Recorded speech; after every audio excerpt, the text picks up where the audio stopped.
होती रहेगी, ये भी काम चलता रहेगा। मैं तो उस समय से देखता चला रहा हूं,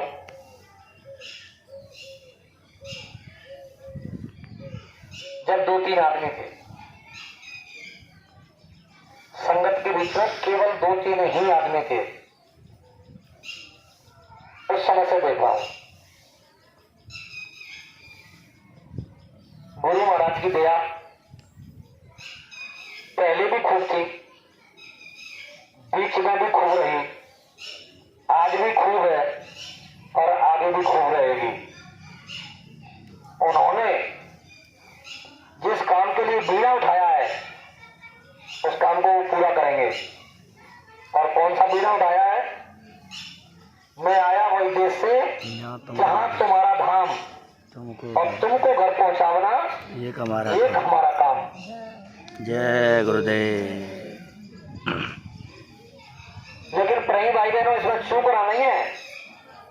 नेम जगावत प्रेम को, और प्रेम जगावत जीव, और जीव जगावत सूरत को, तब सूरत जगावत प्रीत। यानी उस प्रीतम से, उस प्रिया से मिलना है। ये इधर का प्रीतम है ना, इसको आपने अच्छी तरीके से देख लिया है। मैंने अभी प्रार्थना, कुछ प्रेमी आ गए थे, कुछ प्रेमी नहीं आए थे। जगत में सब मतलब किया, सब अपना अपना स्वार्थ सिद्ध करने में लगे हुए हैं। अगर हमारे ये सच्चे साथी होते तो हमारा साथ देते। बहुत सी हमारी गुरु बहनें हैं इसमें जो प्रीतम से बड़ी परेशान है। अगर प्रीतम का संदेशा सुनाने में लग जाए तो 2-4-5 मिनट के बाद ही उनके आंसू निकलने शुरू हो जाएंगे, कुछ आंसू बंद नहीं होंगे घंटों तक। तो बताइए वो कैसा प्रीतम है जो आंसू देने का काम कर रहा है।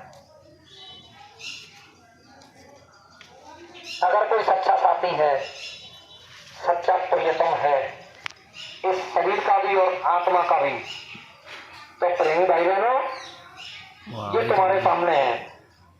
मुहावरे चल रहा है। ये अपने वचन से मुकरेंगे नहीं, ठीक है, पीछे नहीं हटेंगे। समझ गए।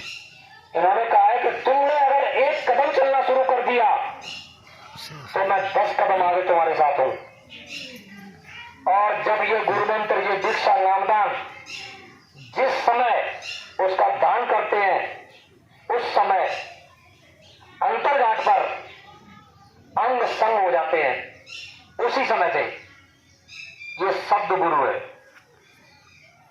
दिखने में ये हाड़ मास का जरूर है, लेकिन ये शब्द गुरु है। और शब्द गुरु वो होता है जिसे कहीं भी, किसी भी परिस्थिति में, और जिस नाम से उसे पुकारा जाए और उस नाम से वो मिल जाए, उसको शब्द गुरु कहते हैं। ये अंतर में भी मिलेगा और बाहर में भी मिलेगा। बाहर में आपके दुख दर्द, तकलीफ, बीमारी, उसके लिए दुआ, दवा, आशीर्वाद, संकट, मुसीबत, परेशानी में जब भी आपने पुकारा तो किसी भी रूप में आकर मदद करें, मदद करते हैं। मेरे पास उसके हजारों प्रमाण हैं, कोई एक दो नहीं, हजारों प्रमाण गुरु भाइयों के। तो प्रेमी भाई बहनों, ऐसे गुरु से अपना थोड़ा सा काम बना लीजिए, और वो काम है केवल आत्मा के कल्याण का। अगर कोई सबसे बड़ा चमत्कार दादा जी गुरु जी महाराज के पास है तो वो है आत्मा के कल्याण का। यानी जीते जी इसी मानस मंदिर में रहते हुए आत्मा को दोनों आंखों के मध्यभाग से अंदर जो जड़ सृष्टि का भी अनुभव करा दे, जो चेतन सृष्टि का भी अनुभव करा दे, ऐसे महापुरुष का साथ करना चाहिए। और वो साथ तभी होता है जब उनके आदेश आज्ञा में चलने पर सारण किया जाता है। अगर हम चलेंगे नहीं तो प्रिय भाई बहनों मजबूती नहीं आएगी। उनकी इच्छा, उनकी भावना, उनका अंतर मन डमाडोल रहेगा। कभी भरोसा हो जाएगा, कभी टूट जाएगा। इस तरह की परिस्थितियां उसके सामने रहती हैं। लेकिन जो अंतर में परख लेता है अपने गुरु को, फिर उसका भरोसा डगमगाता नहीं है और जो कह देते हैं उससे पीछे हटते नहीं है। जो भी भविष्यवाणियां बाबा जय गुरुदेव जी महाराज ने की है वो प्रेम भाई बहनों 80% सत्य सिद्ध हो चुकी है। थोड़ी सी बची है और उनका निश्चित समय है, उस निश्चित समय में वो पूरी हो जाएंगे। जय गुरुदेव। इसलिए इस नाम की जुक्ति को पाने के लिए जो हमको आपको मिली है, इनसे पहले के जो महापुरुष थे उनके सामने जा जाकर कठोर से कठोर सेवाएं उनके यहाँ करनी होती थी। झाड़ू पोछा लगाना होता था, बर्तन साफ करने होते थे, भोजन भंडारा बनाना होता था। यानी महीने 2 महीने नहीं, 6-6 महीने, 1-1 साल तक गुरु शिष्य की परीक्षा लिया करता था। और जब ये देख लेता कि अब इसके योग्य हो गया है, तब वो नाम की बख्शिश, तब वो नाम की दौलत उसे दिया करते थे। बलक बुखारी का बादशाह इब्राहिम लोधी सवा मन फूलों की सैया पर सोता था और भक्त था, भगवान का भक्त था। लेकिन ऐसो आराम की जिंदगी जीकर भगवान को प्राप्त करना चाहता था। बोले इसमें से ये निकल नहीं पाएगा, इसी में उलझता जा रहा है, इसी में फंसता जा रहा है। कबीर साहब का जमाना था। कबीर साहब भेष बदलकर उनके राजमहल की छत पर सुबह ही सुबह इधर से इधर, उधर से इधर घूमने लगे। जब संतरी मंत्रियों की नजर पड़ी तो उन्होंने देखा कि एक आदमी और छत पर इधर से उधर ये क्या ढूंढ रहा है और ये आ कहां से गया। सभी पहरेदार अपने अपने पैरों पर थे और फिर ये कहां से आ गया, ये कौन आदमी है, इसकी खोज की जाए। राजा को बताया गया। राजा ने कहा कि तत्काल देखो कौन है कौन नहीं है। अब मंत्री संतरी पहुंचते हैं छत पर तो पूछती है कि देखो भाई तुम कौन हो और कहां से आए हो। सुबह ही सुबह इधर से उधर, इधर से उधर ये क्या चक्कर लगा रहे हो, तुम आ कैसे गई। आप सभी पहरेदार अपने अपने पैरों पर खड़े हुए हैं। बोले ये सारी बात मैं तुमको नहीं बताऊंगा, तुम्हारे राजा को बताऊंगा, राजा को भेजो। राजा ने संतरी मंत्रियों से और बड़े अधिकारियों को भेजा। वो अधिकारी गए तो अधिकारियों ने कहा कि भाई तुम कौन हो, कहां से आए हो, किस तरीके से ऊपर आ गए तुम सुबह सुबह और ये इधर से उधर, उधर से इधर, ये क्या कर रहे हो। बोले ये मैं तुम्हें भी नहीं बताऊंगा, जब तक तुम्हारा राजा नहीं आएगा तब तक ये मैं किसी को नहीं बताऊंगा। और मैं कैसे आया हूं, कहां से आया हूं, ये सब भी मैं उसी समय बताऊंगा। तो प्रेमी भाई बहनों, राजा स्वयं चलकर पहुंचा। राजा ने कहा कि देखो मैं अब आ गया हूं और तुम कौन हो, कहां से आए हो और सुबह सुबह ये सब क्या कर रहे हो। कि राजन सुनो, मैं कौन हूं, कहां से आया हूं, ये तो मैं बाद में बताऊंगा। सवा मन फूलों की सैया पर सोकर भगवान प्राप्त नहीं किया जा सकता। दूसरी बात, ये मैं छत पर क्यों घूम रहा हूं, यहां मेरा ऊंट हो गया है।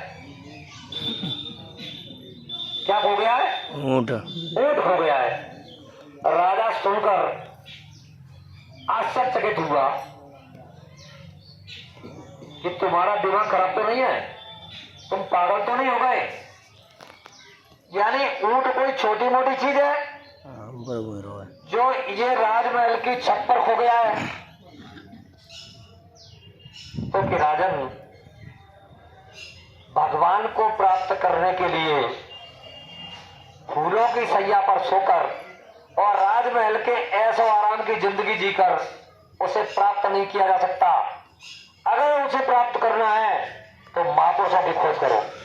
और इतना कहकर अदृश्य हो गए। राजन समझ गया कि ये कोई दिव्य शक्ति है, कोई महापुरुष है जो मुझे जगाने के लिए, मुझे चेताने के लिए इस बात को बोलकर गए हैं। राजा ने तुरंत निर्णय लिया,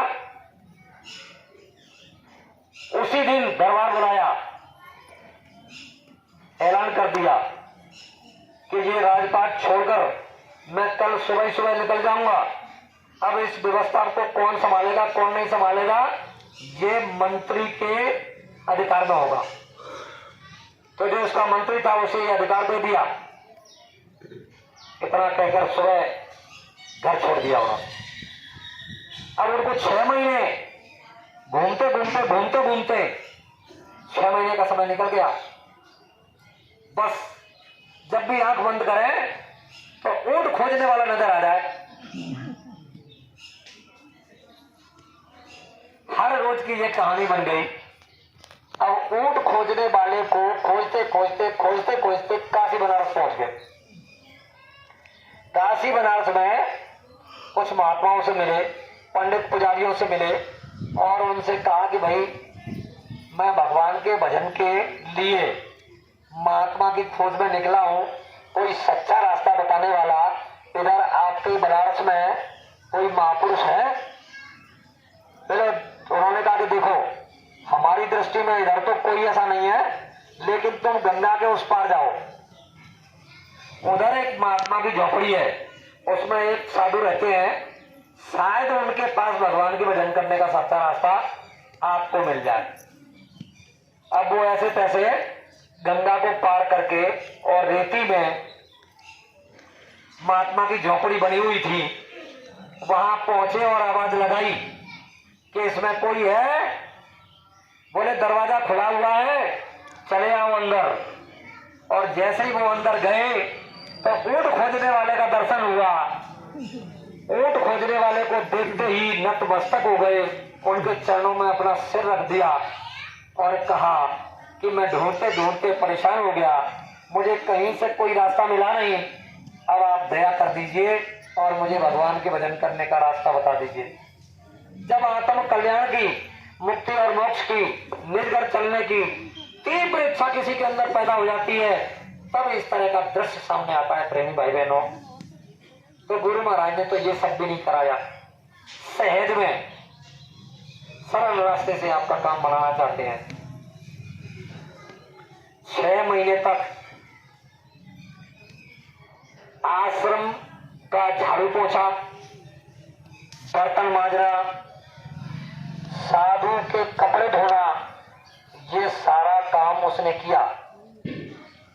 गुरु माता का हृदय पिघलने लगा और गुरु माता कहने लगी कि स्वामी 6 महीने हो गए और 6 महीने से बड़ी बड़ी सेवाओं में लगा हुआ है, अब तो दया कर दीजिए, इसे गुरु मंत्र दे दीजिए, नाम दे दीजिए। उन्होंने कहा देखो अभी ये उसके लायक नहीं हुआ है। बोले अच्छा, आश्रम पर रहकर बड़ी बड़ी सेवा करता है, सबका सम्मान सत्कार करता है, और आप कह रहे हो कि अभी ये उसके लायक नहीं हुआ है? कि देखो तुम एक काम करो, परीक्षा कर लो।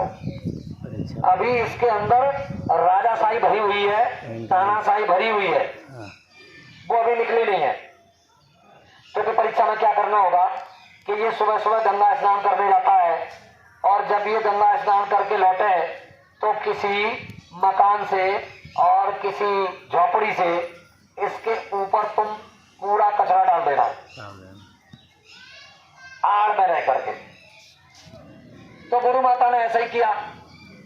वो गई और उधर से घाट से स्नान करके लौट रहे थे, किसी मकान की छत से उन्होंने इसके ऊपर कचरा डाल दिया, और जैसे ही कचरा उसके ऊपर पड़ा तो उसका खून खोल गया कि कौन है, किसने मेरे ऊपर कचरा डाला है, तुझे पता नहीं है कि मैं कौन हूँ? मुझे बलक हुकारे का बादशाह इब्राहिम लोधी कहते हैं। अगर मेरा बलक हुकारा होता तेरी गर्दन कटवा देता। इतना सुनकर कबीर साहब के घर से लोई माता थर-थर कांपने लगी। दोबारा से स्नान करके पहुंचा, माता जी पीछे से पहुंची। गुरुजी ने पूछा कि क्या हुआ? अरे हुजूर, आपने सही कहा, अगर मैं उसके सामने होती तो पता नहीं क्या कर देता। वो तो इतना गुस्से में आकर के कहा कि मेरा बड़क बुखारा होता तो तेरी गर्दन काट देता। 6 महीने और रखा। 6 महीने झाड़ू पोंछा, बर्तन मले, सारी सेवाएं की। उसके बाद गुरु माता ने फिर निवेदन किया, बोले अब तुम फिर परीक्षा करो, परिणाम क्या होगा मैं बाद में बताऊंगा। फिर गंगा स्नान करके आ रहा था, फिर कचरा डाला। जैसे ही कचरा उसके सिर पर पड़ा तो प्रभु को याद करने लगा, हे दयावान, हे मालिक, हे परमपिता, आज तूने बड़ा नेक काम किया है कि मेरे ऊपर फूलों की वर्षा कर दी, मुझ जैसे अदम के लिए ऐसा स्वागत। तो प्रेमी भाई बहनों, कितना बदलाव हो गया जब इस तरह का हृदय परिवर्तन महापुरुष देख लेते हैं, तब ये दौलत का दान करते हैं। ये जो नाम की दौलत है, ये सर्वोपरि दान है, इससे बढ़कर के कोई दान नहीं।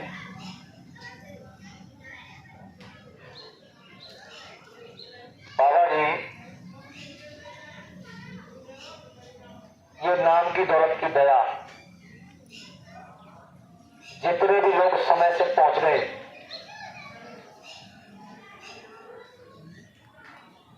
10 मार्च 2012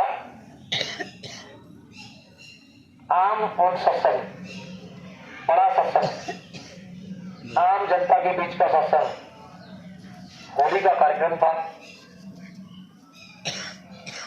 उस समय कुछ प्रेमियों ने नामदान के लिए स्वामी जी महाराज से निवेदन किया, तो स्वामी जी महाराज ने मना कर दिया कि देखिए, नामदान बहुत दिया, अब नामदान यहाँ नहीं। एक प्रोग्राम के स्वामी जी महाराज ने घोषणा की थी कि तुम मुझसे बार बार कहते हो कि हमारे यहाँ प्रोग्राम दे दीजिए, हमारे यहाँ प्रोग्राम दे दीजिए। तो स्वामी जी महाराज ने 7 प्रांतों के नाम लिए और कहा कि तुम अपना अपना प्रोग्राम बनाओ और ये चिट्ठियां लिख कर दे दो, फिर मैं देखूंगा कहां से क्या ठीक पड़ेगा। तो अब नामदान यहाँ नहीं, वहां प्रोग्राम में लीजिएगा। और प्रेमी भाई बहनों, स्वामी जी महाराज का स्वास्थ्य उस समय खराब था। उनको उस समय भी, जहां सब सत्संग सुना रहे थे, मंच पर भी उनको बुखार था। ऐसी परिस्थिति में भी हम आप खटिया से उठ नहीं सकते, और वो जीवों के कल्याण के लिए खुद कितनी परेशानी उठाते हैं और हर तकलीफ में जीवों का साथ देते हैं, जीवों के हित का काम करते हैं। तो प्रेमी भाई बहनों, आधे घंटे के लिए स्वामी जी महाराज मंच पर लेट गए थे। तब तक ये कहा गया था कि तुम लोग ध्यान पर बैठकर और मालिक को याद करो। तो कुछ प्रेमी ध्यान पर बैठे थे, कुछ बातचीत कर रहे थे, सभी तरह के लोग होते हैं सत्संग में। आधे घंटे के बाद स्वामी जी महाराज खड़े हुए और सर्वप्रथम ये बोले, अच्छा बच्चों बताओ, नामदान के लिए कितने प्रेमी हैं? जरा हाथ उठाओ। तो प्रेमी भाई बहनों ने अधिकांश हाथ उठा दिए। बोले एक काम करो, अब तुम चलते चलाते और ये नामदान ले लीजिए, और पुराने वाले भी रिन्यू कर लो। यानी पुराने लोग जो थे नामदान ले चुके थे, उनके लिए भी रिन्यू करने का आदेश दे दिया। फिर स्वामी जी महाराज ने मौज में वो नामदान दिया, और नामदान के बाद जीवन में पहली बार, जब से हम जुड़े हैं तब से पहली बार हमने दक्षिणा सब गुरु महाराज के मुखारविंद से सुना था। सेवाएं आश्रम पर चलती थी सभी तरह की, चाहे मंदिर की सेवा हो, चाहे गौशाला की सेवा हो, चाहे भंडारे की सेवा हो, चाहे अस्पताल की सेवा हो, यानी तमाम तरह की सेवाएं चलती थी। और उन सेवाओं के लिए स्वामी जी महाराज कुछ प्रेमियों को, चुनिंदा प्रेमियों को थैले दे दिया करते थे और प्रेमी सेवा सेवा सेवा सेवा करके थैले में सेवा ले लेते थे। लेकिन उस दिन स्वामी जी महाराज ने ये कहा था कि हमने तुम्हारे लिए बड़ी मेहनत की है, उसकी दक्षिणा कानपुर दक्षिणा दीजिएगा, जरूर दीजिएगा। यही दक्षिणा आगे चल के तुम्हारे ही काम आ जाएगी। तो उस दक्षिणा में कोई राज था। अगर सेवा मांगनी होती तो अलग बात थी। तो प्रेमी भाई बहनों, कुछ प्रेमियों ने जब इस चीज को समझा तो उस विषय पर भी काम किया था। दक्षिणा जो शब्द आया है उस विषय पर भी काम किया उन्होंने। लेकिन आप लोगों के लिए तो एक ही वचन है, एक ही वचन, वचन नहीं दूजा। वो कौन सा है?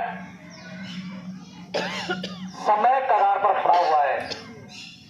बाबा जय गुरुदेव जी महाराज ने परिवर्तन का ढिंढोरा पूरे देश में पीटा।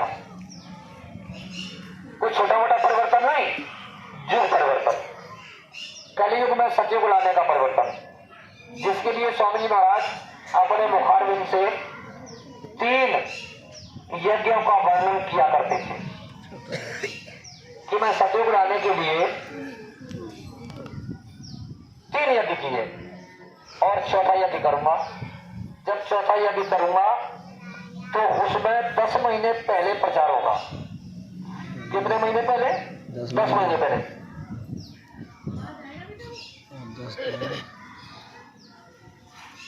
3 दिन पहले ये बताऊंगा कि सत्युग आसमान से कैसे उतरे। उसमें 10 करोड़ की भीड़ इकट्ठी होगी।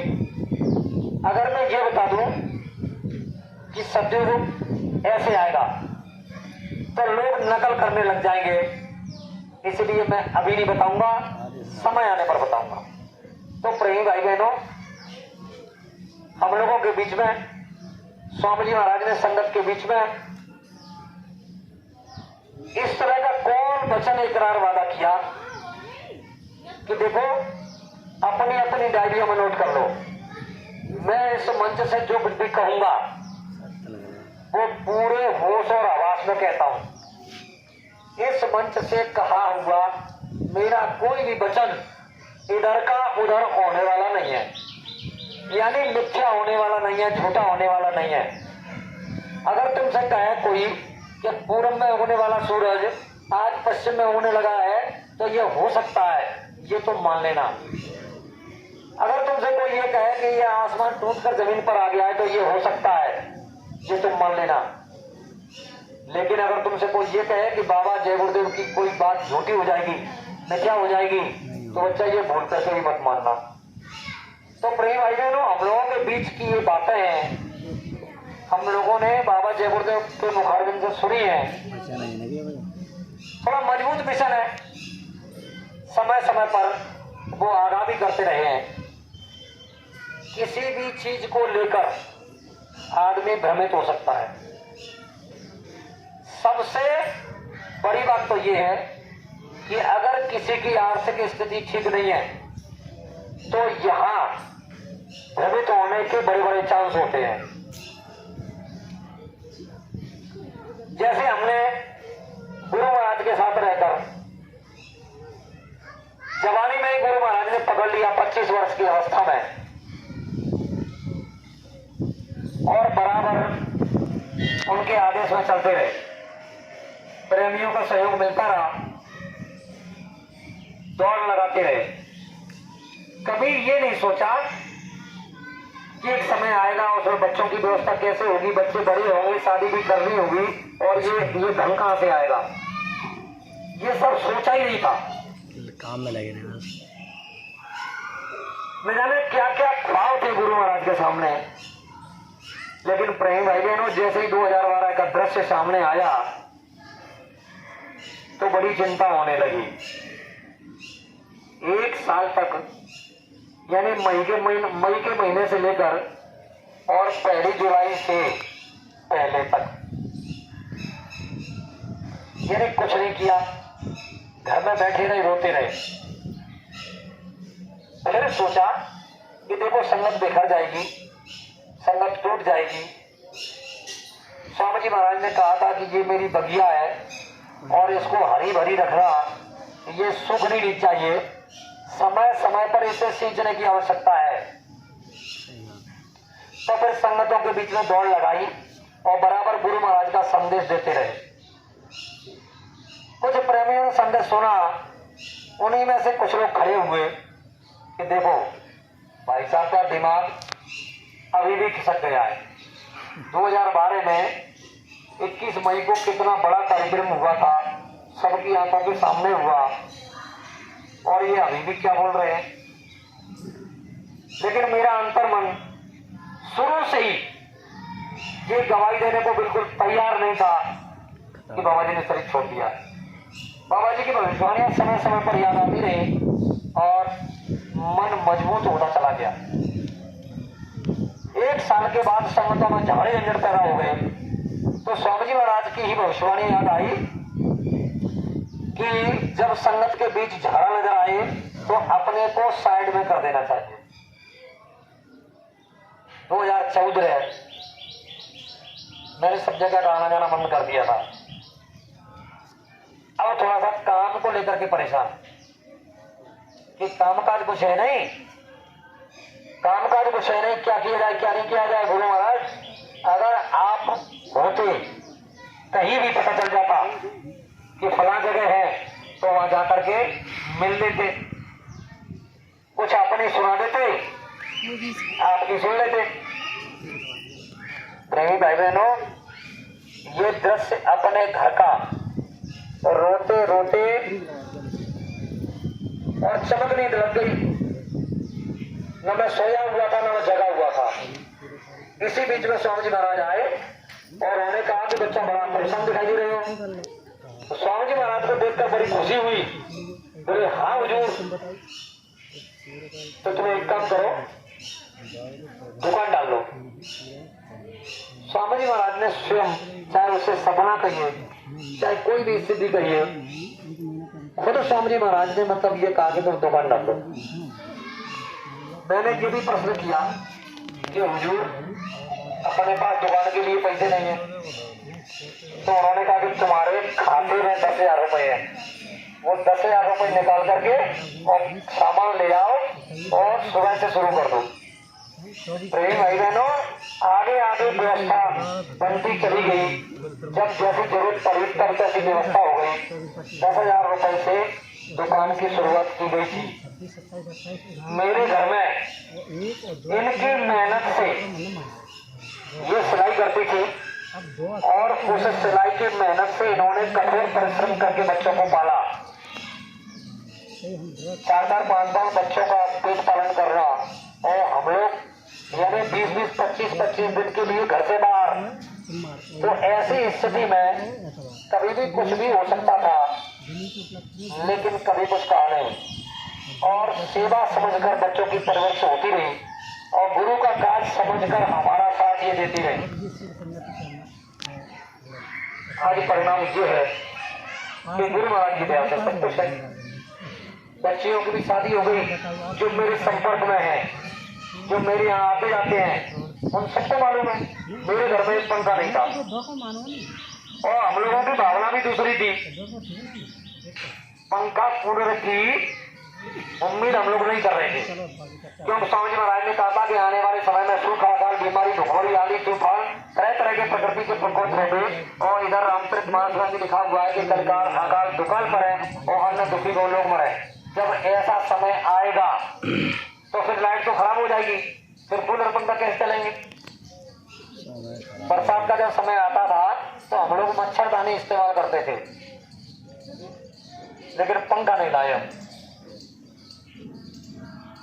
अब जब समय आया तो गुरु महाराज ने वो दिखाया धन। शायद मेरी नौकरी होती या कोई बिजनेस होता तो मैं जानता हूं कि हे गुरु महाराज, हमने क्या खर्च किया होगा। चलो बढ़िया। जो खर्च किया होगा उसका 10-10 गुना स्वामी महाराज कहते हैं वापस करने की। मैं कहता हूँ कि मुझे तो 20-20 गुना दे दिया होगा। तो प्रेम भाई बहनों, जो इच्छा करियो मन माही और गुरु कृपा कुछ दुर्लभ नहीं। जब भौतिक जगत की आस लगाई और कभी परिस्थितियां उस तरह की बन जाती हैं, कोई अगर किसी तरीके का टाइना दे दे, तो गुरु महाराज ने एक किताब में लिखा हुआ है कि देखो बच्चा, दुनिया वाले अगर तुम्हें टाइना दे दें तो तुम्हें बड़ा बुरा लग जाता है। तो सही है। मुझसे किसी व्यक्ति ने कहा, अपने पैसे का, अपने मकान का, अपने गाड़ी घोड़े का गरूर मेरे सामने उसने पेश किया और कहा कि चेतरा, तेरे पास क्या है? कुछ नहीं, वो मेरा हिसाब कर जाना। तो प्रेमी भाई बहनों, मैं कौन होता हूँ हिसाब करने वाला? मेरे पास तो कुछ था ही नहीं। हिसाब तो गुरु महाराज ने किए और हिसाब में ये दिया कि कहने वाले की आंखें ऊंची करा दी उन्होंने। तो प्रेमी भाई बहनों, ये सब गुरु महाराज की दया से होता है, भरोसे से होता है, विश्वास से होता है। अगर विश्वास मजबूत नहीं है तो ये चीज संभव नहीं है। एक दिन ये बात करी, करीब 2 साल हो गई, 2016 की बात है। 2016 में मन में ये आया कि काफी समय हो गया हुजूर, और आपने कहा था जय गुरुदेव इतिहास के पन्ने किताब है उसमें कि भविष्य में मैं ऐसी जगह चला जाऊंगा कि तुम्हारे चाकर भी नहीं मिलूंगा। तो हमारे विचार में तो ये बात सच सिद्ध हो गई, आपने भविष्यवाणी की और आप चले गए। लेकिन अब मिलना कैसे होगा? अगर हम लोग कोशिश भी करें आपको ढूंढने की तो आप मिल नहीं सकते। क्यों नहीं मिलोगे? पहले ही आपने कह दिया है भविष्यवाणी में कि मैं ऐसी जगह चला जाऊंगा कि तुम्हारे चाकर भी नहीं मिलूंगा। तो हम चाहते रहे तब भी वो नहीं मिल पाएंगे, क्योंकि उन्हें खोज नहीं सकता कोई भी। उसका प्रमाण उस कुछ देर के बाद ही गुरु महाराज ने मुझे दिया। मेरे सपने में गुरु महाराज आते हैं, एक जंगल में है स्वामी जी, 4 पेड़ बिल्कुल एक जैसे, जैसे ये पिलर सीधा खड़ा हुआ है ना, इस तरीके के 2 ऐसे सामने और 2 पीछे, जैसे खजूर का पेड़ होता है ना लंबा सा, इस तरह के वो पेड़ थे। लेकिन ये पता नहीं है किसके पेड़ थे। उन पेड़ से पेड़ पर रस्सी जमीन से करीब 1-1.5 फुट ऊंची, उस पर स्वामी जी महाराज का पलंग था। एक मिट्टी का मटका था, प्लास्टिक की प्लेट थी और स्टील का गिलास था। मुझे ऐसे दिखाई दे रहा था जैसे मैं आपको देख रहा हूं। स्वामी जी महाराज का बिस्तर लगा था, बिस्तर पर एक डिब्बा था, उस डब्बे में रुई और पट्टी और दवाई ये रखी थी। उधर मेरी नजर गई डिब्बे की तरफ, तो स्वामी जी महाराज ने कहा कि देखो बच्चा, मेरे पैर में लग गई है, ये घाव हो गया है और ये सामान रखा हुआ है, तुम डॉक्टरी करते हो? मैंने कहा हुजूर आपकी दया से छोटी मोटी चलती रहती है गाँव में। बोले इसलिए मैंने तुम्हें बुलाया है, देखो ये पट्टी करो पैर में। अब मैं पट्टी कर रहा था और स्वामी जी महाराज को खूब देख रहा था, मुझे थोड़ा सा रोना आया। हो सकता है मेरा आंसू भी गिरा होगा। स्वामी जी महाराज ने कहा कि बच्चा क्यों रोते हो? मैंने कहा हुजूर इसलिए रो रहा हूं कि उधर तो हो गया पूरा प्रचार, चले गए। तो स्वामी जी महाराज कह रहे हैं कि देखो मैं तुम्हारे सामने बैठा हूं, शरीर बैठा हूं, और बच्चा मैं अभी किसी को भी बता दूं कि मैं कहा हूं, अगर तुमको भी बता दूं, स्वामी महाराज ने ये शब्द इस्तेमाल किया कि अगर तुमको भी बता दूं तो तुम बर्दाश्त नहीं कर पाओगे। वहां जाओगे और ये कहोगे कि चलो मैंने देखा है स्वामी महाराज फलानी जगह है। क्योंकि जब लोग कहेंगे कि चले गए तो वो बर्दाश्त तुमसे होगा नहीं, चिल्लाने लगोगे। मैंने कहा अच्छा ठीक है। उसके बाद स्वामी जी महाराज ने मुझे भविष्यवाणी याद दिलाई कि समय का इंतजार राम ने किया, समय का इंतजार कृष्ण ने किया, और किताबों में लिखा हुआ है कि समय का इंतजार मैं भी कर रहा हूं। लेकिन वहां स्वामी जी महाराज ने एक शब्द लगाया था, उसमें निश्चित शब्द।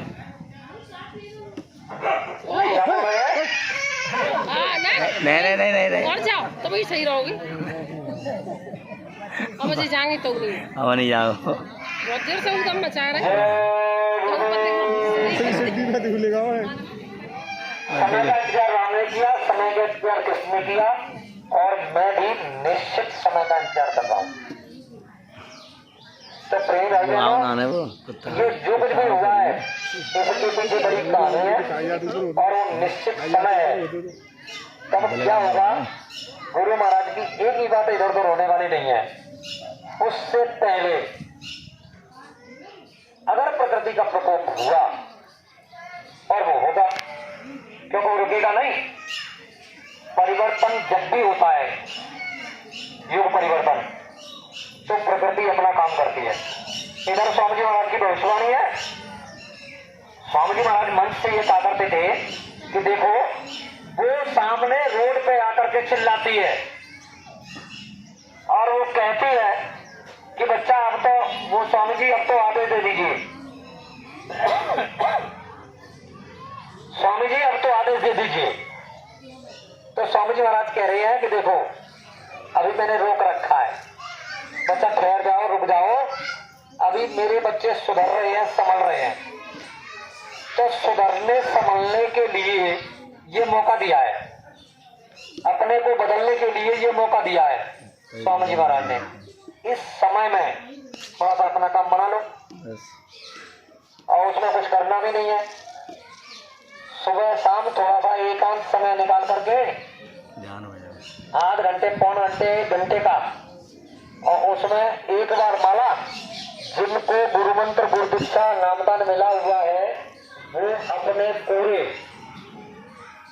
8 नामों की माला करते हैं। और जिनको नामदान नहीं मिला है, वो केवल जय गुरुदेव नाम की माला करें। जो लाभ इनको प्राप्त होता है, नामदान यानी धनियों के नाम की माला जपने से, आपको इन 8 नामों को जपने से गुरु स्वरूप